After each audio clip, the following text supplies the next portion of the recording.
Hello friends, welcome to my new video.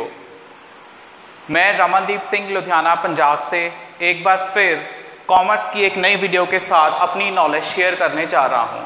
आज का हमारा टॉपिक है व्हाट इज अकाउंट्स। अकाउंट्स किसे कहते हैं, या ऐसे कह लीजिए अकाउंट्स किस चिड़िया का नाम है, आइए आज हम देखते हैं। मैं एक एग्जाम्पल ले रहा हूं, उस एग्जाम्पल में आपको बताऊंगा कि अकाउंट्स किसे कहते हैं। मेरी एग्जाम्पल 3 पार्ट्स में डिवाइड है, पार्ट 1, पार्ट 2, पार्ट 3। तो देखते हैं ये पार्ट्स हमें क्या कह रहे हैं। मेरी एग्जाम्पल में एक पर्सन है मिस्टर एक्स। उसने अपनी वाइफ को 5000 रुपीज दिए फॉर डेली एक्सपेंसेस। मान लीजिए अगर उसने 1 नवंबर को 5000 रुपीज दिए थे, तो मंथ एंड में दैट इज 30 नवंबर को उसने अपनी वाइफ से पूछा कि जो मैंने आपको 5000 रुपीज दिए थे वो आपने कहाँ खर्च किए। तो उसकी वाइफ ने कहा जी मेरे को नहीं पता, मैंने कहाँ खर्च कर दिए। सेकंड क्वेश्चन उसने पूछा कि आपके पास बैलेंस कितना बच गया। कहती मेरे को ये भी नहीं पता कि मेरे पास बैलेंस कितना बचा।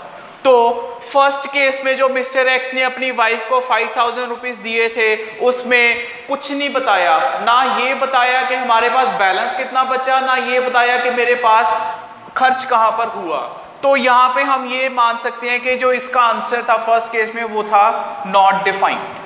चलिए सेकंड केस में, सेकंड केस भी सेम एग्जांपल, मिस्टर एक्स ने अपनी वाइफ को 5000 रुपीज डेली एक्सपेंस के लिए दिए। तो मान लीजिए दोबारा से 1 नवंबर को दिए और मंथ एंड में 30 नवंबर को उसने अपनी वाइफ से पूछा कि जो मैंने आपको 5000 रुपीज दिए थे वो आपने कहां खर्च किए। तो वाइफ ने कहा मेरे को फिर नहीं पता कि मैंने कहां खर्च किए, बट फिर उसने ये पूछा कि जो आपके पास बैलेंस कितना बचा है। तो वाइफ ने कहा मेरे पास बैलेंस जो है वो 6500 रुपीज का बचा। कैसे? बट अगर आपने 5000 रुपीज दिए थे और वो 5000 रुपीज से आपने घर का खर्च भी निकाल लिया, डेली के एक्सपेंसेस भी कर लिए, तो बैलेंस कम होना चाहिए था। आपके पास बैलेंस प्लस में 1500 कैसे आ रहा है, ये तो पता ही नहीं, क्योंकि उसने ये नहीं बताया कि मैंने खर्च कहां पर किया था। तो सेकंड केस में आंसर एक तो मिल गया कि बैलेंस कितना है, बट खर्च कहां किया था ये नहीं हमें पता। आइए अगले थर्ड केस में। थर्ड केस में सेम एग्जांपल, मिस्टर एक्स ने अपनी वाइफ को 5000 रुपीज दिए थे। तो मान लीजिए अगर 1 नवंबर को दिए थे तो 30 नवंबर को उसने अपनी वाइफ से पूछा कि जो मैंने आपको 5000 रुपीज दिए थे वो आपने कहां खर्च किए। तो उसकी वाइफ ने कुछ ये डिटेल्स उसको दी थी। ये डिटेल हमें ये बता रही है कि 5 कहती 1 नवंबर को आपने 5000 रुपीज दिए थे। ये यहाँ पे उसने ये लिख लिया कि ये रिसीव किए गए थे पैसे 1 नवंबर को। 4 नवंबर को कहती 2000 रुपए घर पे गेस्ट आए थे, मैंने वहां पे मेरा खर्च हो गया। 10 नवंबर को 800 कहते हमने वेजिटेबल्स यहाँ पे ले लिए। 15 नवंबर को कहती 1000 रुपीज मैंने मिल्क मैन को दे दिए। 22 नवंबर को उसने 200 मिसलिनियस एक्सपेंसेस के लिए लगा दिए। मिसलिनियस एक्सपेंस हमारे पेटी कैश एक्सपेंसेस होते हैं, या आप ये लगा लीजिए घर के जो छोटे मोटे एक्सपेंसेस हो जाते हैं, कंसोलिडेट करके हमने अमाउंट ले ली कि 200 रुपीज उसने वहां पे लगा दिए। 25 नवंबर को 500 रुपीज बर्थडे पार्टी पे, उनका कोई बेबी बर्थडे पार्टी पे गया था तो 500 रुपीज उसका यहाँ पे खर्च हो गया। तो अगर हम इसका टोटल देखें, 5000 रुपीज उसको यहाँ पे दिए गए थे, 2000 प्लस 800 प्लस 1000 प्लस 200, 2000 और 1000 3000 4000 4500 का एक्सपेंस हो चुका है। तो 30 नवंबर को जो उसके पास बैलेंस बच गया 500 रुपीज का, ये उसने कुछ ऐसे शो कर दिया। तो ये बैलेंस जो उसके पास बचा था, ये बैलेंस 500 का। तो जो हम अपने टॉपिक पे थे, अकाउंट्स किसे कहते हैं, इन तीनों टॉपिक्स में अगर मैं आपसे पूछूं, या आप देखिए कि फर्स्ट टॉपिक में हमें आंसर नहीं मिला था, सेकंड टॉपिक में हमें एक आंसर मिला था, आंसर 2 मिलने चाहिए थे। पहला खर्च कहां पर हुआ है, बैलेंस कितना बचा है। सेकंड में बैलेंस ही हमें 1500 ज्यादा मिल रहा था, खर्च भी हो गया और 1500 ज्यादा, कैसे नहीं पता, क्योंकि खर्च कहां हुआ है हमें यही नहीं पता, तो 1500 ज्यादा कैसे, हम ये कैसे बता सकते हैं। थर्ड केस में 5,000 रुपीज उसने दिए थे। फर्स्ट ने वो सारा खर्चा निकालने के बाद, सारा खर्चा डिटेल में देने के बाद 500 रुपीज बैलेंस बचा है। तो ये जो डिटेलिंग हमें दी गई है एक मंथ की, इसे हम कहते हैं अकाउंट्स। एक मंथ की डिटेलिंग जो हमें दी गई है उसे हम कहते हैं अकाउंट्स। तो अकाउंट्स किसे कहते हैं? periodically जो हमें डाटा गिवन होता है, मींस टू से periodically हमें यहाँ पे ट्रांजैक्शंस गिवन है एक पीरियड की, तो उस periodically डाटा या उस periodically ट्रांजैक्शंस जो हमें गिवन होती हैं उसे हम अकाउंट्स बोलते हैं।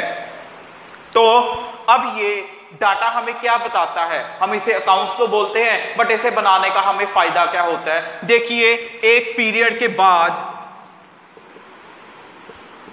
हम जो अपना ये ट्रांजैक्शंस बनाते हैं, हम वहां पे ये देखते हैं इस ट्रांजैक्शंस को periodically डाटा बनाने के बाद periodically ट्रांजैक्शंस बनाते क्यों हैं? क्योंकि हमने ये देखना है कि हमारे बिजनेस में हमें प्रॉफिट है या लॉस। तो जो periodically ट्रांजैक्शंस हम बनाते हैं वो ये देखने के लिए बनाते हैं कि हमें उस पीरियड के दौरान, उस पीरियड के टेन्योर में हमें प्रॉफिट हो रहा है या हमें लॉस हो रहा है। तो अकाउंट्स किसे कहते हैं? अकाउंट्स periodically ट्रांजैक्शंस बनाती है जिसे हमें ये पता चलता है कि उस पीरियड में कंपनी को, फर्म को, ऑर्गेनाइजेशन को प्रॉफिट है या लॉस। तो ये तो थी मेरी अपनी एग्जांपल। एक एग्जाम्पल और लेते हैं, उससे क्लियर ज्यादा होगा कि अकाउंट्स क्यों बनाई जाती है। सबको पता है रिलायंस कंपनी के बारे में। अब रिलायंस कंपनी के मल्टी बिजनेस हैं। रिलायंस कंपनी के मॉल्स हैं, रिलायंस इंफ्रास्ट्रक्चर है, रिलायंस टेलीकॉम में भी है और रिलायंस के बिग सिनेमास भी हैं, रिलायंस मूवी प्रोडक्शन में भी है, रिलायंस की सुपरमार्केट भी है। तो रिलायंस के बहुत सारे बिजनेस हैं। तो अब यहां पे रिलायंस के मल्टी बिजनेस हैं, तो हमने ये देखना है कि रिलायंस इंडिया में भी चलता है, रिलायंस फॉरेन में भी जो है अपना बिजनेस कर रहा है। तो अब आपने ये बताना है मेरे को कि चलिए, अब ये रिलायंस बिजनेस कर रहा है इंडिया में भी और फॉरेन में भी, तो इन्हें कैसे पता चलता है? और इनके इतने मल्टी बिजनेस चल रहे हैं, या आप ये कह लीजिए इनके इतने मल्टी डिपार्टमेंट्स हैं, और इन्हें कैसे पता चलता है कि डिपार्टमेंट वाइज कि हमें प्रॉफिट है या हमें लॉस है? तो हम देखते हैं, जो मैंने आपको पिछली एग्जांपल बताई थी वो यही थी कि हमें periodically ट्रांजैक्शंस को रिकॉर्ड करते हैं। जो वो मिसेस एक्स ने अपने हस्बैंड को दी थी वो ट्रांजैक्शन रिकॉर्डेड थी, तो हमें रिकॉर्ड की गई ट्रांजैक्शन अकाउंट्स में यही बताती हैं। तो ये भी हमें periodically अपना डाटा ये डिपार्टमेंट वाइज रिकॉर्ड करते हैं और एंड में ये कंसोलिडेट करके इन्हें पता लगता है कि हमें डिपार्टमेंट वाइज प्रॉफिट है या लॉस है। तो अगर मैं आपसे ये पूछूं कि आपने 2 हफ्ते पहले लंच में क्या किया था, आपको नहीं पता। क्यों? क्योंकि आपके पास डाटा नहीं है, आपने कोई चीज रिकॉर्ड नहीं की। तो अगर ये इनको कैसे पता चलेगा कि भी हमने 2 हफ्ते पहले किससे पैसे लेने हैं, किसको पैसे देने हैं, किससे हमने स्टॉक लेना है, किसको हमने आगे सेल करनी है, एक्सेट्रा एक्सेट्रा। तो ये सारी की सारी चीजें जो हैं रिकॉर्डेड होती हैं।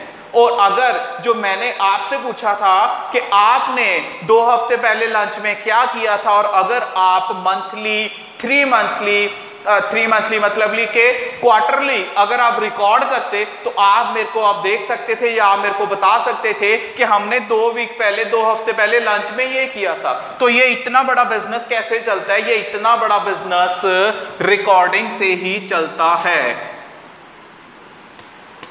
हमने डाटा को रिकॉर्ड करना है, रिकॉर्डिंग करनी है, और ये रिकॉर्डिंग करने से हमें क्या फायदा होता है, क्या बेनिफिट होता है? हमें एक मंथ के बाद प्रॉफिट और लॉस जो है वो हमें पता चलता है।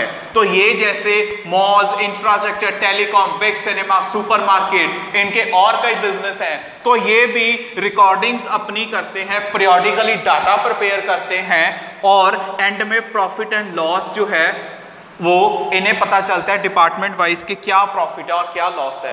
तो इस वीडियो में देखने के बाद आपको ये पता चल गया कि चाहे रिलायंस कंपनी हो और अगर चाहे आपके घर के छोटी सी एक किराना स्टोर जो आपके घर के पास है, सभी के सभी एक बुक्स को रिकॉर्ड करते हैं, एंट्रीज डालते हैं, ट्रांजैक्शंस करते हैं। सेम रिलायंस कंपनी भी करती है, बस फर्क ये है ये अपने तरीके से करते हैं, वो अपने तरीके से कर रहे हैं।